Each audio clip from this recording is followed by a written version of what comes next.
अस्सलाम वालेकुम friends, world wide information में आप सबको वेलकम। मैं हूं जमाल अब्बासी और आज जिस टॉपिक पर बात करूंगा वो है वार एंड इट्स टाइप।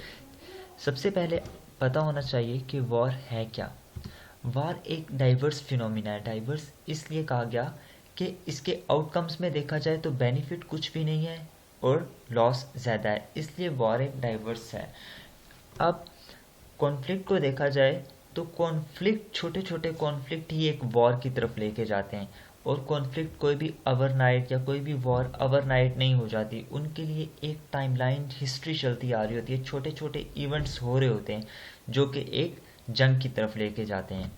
अब वॉर की डेफिनेशन अगर देखी जाए तो इसको कहा गया है कि war is a intense arm conflict between states, government और सोसाइटी के दरमियान में एक जो आर्म कॉन्फ्लिक्ट होता है उसको वॉर कहा गया। याद रखिएगा, वॉर और बैटल डिफरेंट चीज़ होती है।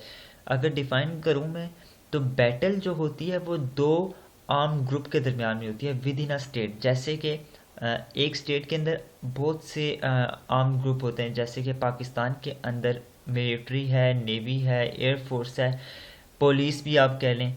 तो मतलब बहुत से जो हमारी आर्म्ड फोर्सेस होती हैं तो उनके दरमियान में अगर कोई वॉर हो तो वो बैटल कहलाई जाती है, जबकि वॉर दूसरे स्टेट के साथ होता है। तो यही मैंने यहाँ बताया कि बिटवीन स्टेट्स, गवर्नमेंट और सोसाइटीज़। ये गवर्नमेंट अपने मुल्क के अंदर नहीं, दूसरे स्टेट की गवर्नमेंट के साथ, तो इनको हम कहते हैं वॉर। अब वॉर की डिफरेंट कैटेगरीज हैं, like hegemonic war, total war, limited war, civil war and guerrilla war. इनको हम आगे डिस्कस करते हैं। सबसे पहले देखा जाए तो हेजमोनिक वॉर। हेजमोनिक वॉर वो वॉर होती है जिससे पूरी दुनिया लपेट में आ जाए। एक जंग जो जिससे पूरी दुनिया उस वॉर के अंदर डायरेक्ट और इनडायरेक्ट इन्वॉल्व हो, उसको कहा जाता है हेजमोनिक वॉर। अब ये वॉर बेसिकली होती कब है? ये तब होती है जब कोई स्टेट ये चाह रहा हो कि वो वर्ल्ड की हेजेमनी पे रूल करे। ठीक है, इसकी मैं आगे आपको एग्जांपल भी दूंगा। अब टाइप्स देखी जाए हेजमोनिक वॉर की तो वो ग्लोबल वॉर होती है, देन जनरल वॉर होती है, सिस्टमिक वॉर होती है और एक वर्ल्ड वॉर होती है।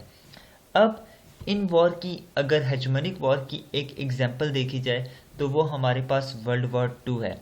इसके अंदर क्या हुआ था, एक मॉडर्न वेपन्स इस्तेमाल हुए थे जिसको हम ये कहते हैं लिगेसी ऑफ वॉर भी कहते हैं। न्यूक्लियर भी यूज़ हुआ था जो हिरोशिमा नागासाकी पे हुआ, और भी मतलब इसमें बहुत से वेपन इस्तेमाल हुए और ये रूल करने की वॉर थी, इसलिए इसको कहा जाता है हेजमोनिक वॉर।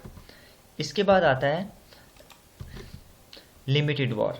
लिमिटेड वॉर से आपको लफ्ज़ से ही पता चल रहा होगा, लिमिट मीन्स कि इस वॉर की क्या है, एक लिमिट है। इस जिस चीज़ की लिमिट हो उस वजह से इसको कहा गया है लो इंटेंसिटी कॉन्फ्लिक्ट।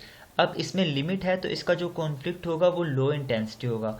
तो आप इसमें क्या करते हैं, रेड करते हैं। कोई भी अगर स्टेट के अंदर वॉर है वो रेड करेगा, सिंगल एक्शन करेगा, लेकिन उसका जो पर्पस होगा वो क्या होगा, कोई भी एक ऑब्जेक्टिव, उस जो उस एक्शन का मतलब है, जो उसने रेड किया है, जो उसने सिंगल एक्शन किया है, वो क्या है, to gain some kind of objective. अब वो जो ऑब्जेक्टिव है वो अचीव कैसे कर सकता है, थ्रू मिलिट्री एक्शन।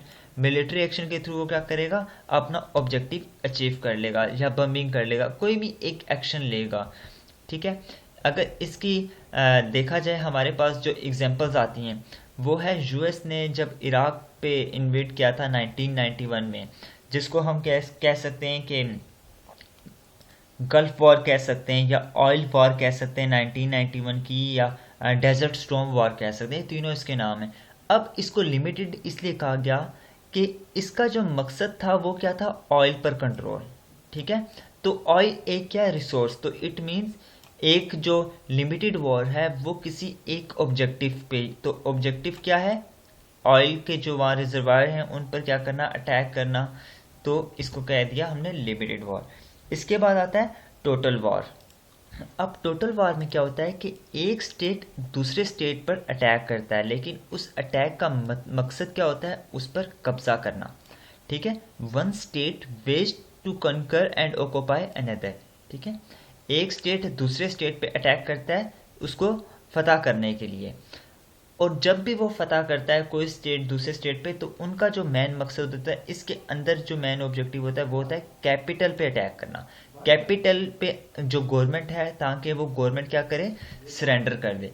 इसकी एग्जांपल हमारे पास टोटल वार की देखी जाए तो फ्रेंच एक्सपेंशन, जो कि नेपोलियन टाइम में आपने देखा था कि फ्रांस बहुत तेज़ी से क्या कर रहा था, एक्सपेंड कर रहा था, बहुत से इलाकों को फतह कर रहा था और उनके साथ उनको अपने साथ मर्ज कर रहा था, जिस पे कॉन्सेंट ऑफ यूरोप भी साइन हुआ था, कांग्रेस ऑफ वियना 1815 भी साइन हुई थी, क्योंकि यूरोप का मैप क्या हो गया था, बैलेंस ऑफ पावर डिस्टर्ब हो गया था, यूरोप का मैप पूरा डिस्टर्ब हो गया था। क्यों? क्योंकि फ्रांस ने क्या किया था, बहुत सी स्टेट्स अपने साथ मर्ज कर ली थी, उनको फतह करता था, अपने साथ मर्ज कर लेता था। तो वही मैंने इसकी एग्जांपल एक और जो यहाँ पे मेंशन की है, जो कि लास्ट टोटल वॉर थी ग्रेट पावर के दरमियान में, वर्ल्ड वॉर टू। इसमें ऐसे बहुत से केसेस हमारे पास सामने आए थे। इसके बाद आता है सिविल वॉर। सिविल वॉर को हम एसिमेट्रिक वॉर भी कह सकते हैं, या एसिमेट्रिक इन नेचर भी होती है। अब इस वॉर के अंदर क्या होता है, नॉन स्टेट एक्टर इन्वॉल्व होते हैं। आम जो आर्मी है वो भी हो सकता है हो, लेकिन उसके अंदर जो लोग होते हैं, आम आदमी, वो भी इस जंग के अंदर क्या होते हैं, शामिल होते हैं। जैसे कि मैंने इसकी पिक्चर डाल दी है साउथ सूडान की। इसमें नॉर्थ और साउथ सूडान के दरमियान में आपस में ही वॉर थी, दो लोगों के दरमियान आपस में, दोनों नॉन स्टेट एक्टर थे।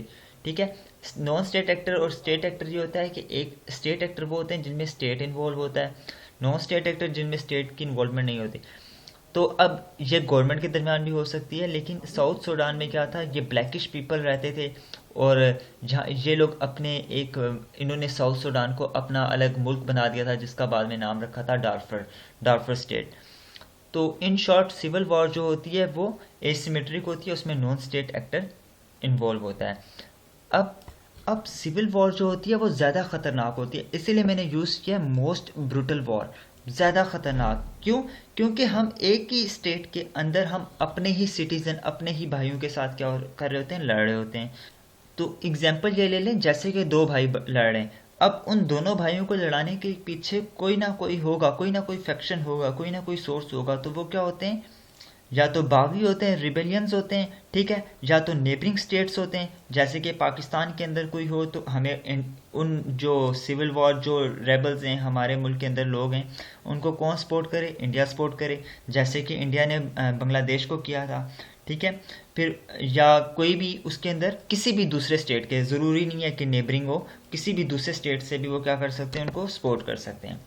फिर एक होती है गोरिल्ला वॉर, ये विदाउट फ्रंट लाइन होती है। इस विदाउट फ्रंट लाइन से मुराद ये कोई बाउंड्री नहीं होती। एक अगर वॉर हो रही है, छुप के वार करना, छुप के वार करना और फिर गायब हो जाना, सामने आना, वॉर करना, पीछे से वॉर करना, आप इसको कह लें। इसीलिए मैंने एक वर्ड यूज़ किया, इर्रेगुलर फोर्सेस, मतलब सामने नहीं आती, कोई फ्रंट लाइन नहीं होती। अभी देखा जाए तो पाकिस्तान गोरिल्ला वार में सबसे आगे है। पाकिस्तान ने जो टेररिस्ट को ख़त्म किया वो गोरिल्ला टेक्निक्स ही अपनाई। उसके बाद चाइना ने, जब माओ जेडुंग में रेवोल्यूशन आया था चाइना में माओ जेडुंग के टाइम, तो उन्होंने भी गोरिल्ला वार की टेक्निक्स को अपनाया था। वो अटैक करते थे और फिर छुप जाते थे। अब इस वॉर को रोकने के लिए जो थर्ड पार्टी होती है वो इन्वॉल्व होती है इस वॉर को रोकने के लिए। वही मैंने बात नीचे लिख दी, hidden and protected by the civilian population. अब ये छुप के क्यों होती है? ताकि जो सिविलियन है उनको अटैक ना हो। एक टारगेट आप देखते हैं, उस टारगेट को सेट किया, अटैक किया और आप छुप के, ताकि जो सिविलियंस हैं उन पर अटैक ना हो। तो वही बात, नॉट डायरेक्टली कॉन्फ्रंट और हैरास और पनिश, उनको पनिश करना किसी भी तरह छुप के। अब ये भी लिमिट इट्स ऑपरेशन होती है। लिमिट इट्स ऑपरेशन से मुराद ये कि ऐसा नहीं होता कि इससे पूरा एक स्टेट लपेट में आ जाए। ठीक है, जैसे कि हमने टेररिस्ट को ख़त्म किया, तो हमने एक इलाके के अंदर ये वॉर की, ना कि पूरे मुल्क के अंदर ये वॉर चले। रेबल्स अब जो होते हैं ना, ऐसी जितनी भी गोरिल्ला वॉर्स होती हैं तो उनमें कौन यूज़ होते हैं? रेबल हमेशा गोरिल्ला वॉर्स की टेक्निक्स जो होते हैं वो इनको अपनाते हैं। और इस वॉर का नुकसान ये होता है कि हमें फ़र्क नहीं पता चलता कि इसमें सिविलियन कौन है और टारगेट पर्सन कौन है। हम सिविलियन कौन जा रहा है और टारगेट पर्सन कौन है, मतलब कि इसमें फ्रंट लाइन तो होती नहीं है, हमें तो ये पता ही नहीं है कि इसमें बंदा कौन है जिसको हमने अटैक करना है। तो इसमें ढूंढते हैं छुप के और उसी पे एक अटैक करना और छुप जाना, लेकिन हमें बंदा इसमें नहीं पता चल रहा होता क्या ये सिविलियन तो नहीं है। तो ये था आज का topic. Thank you for watching, kindly subscribe this channel and press the bell icon for next video.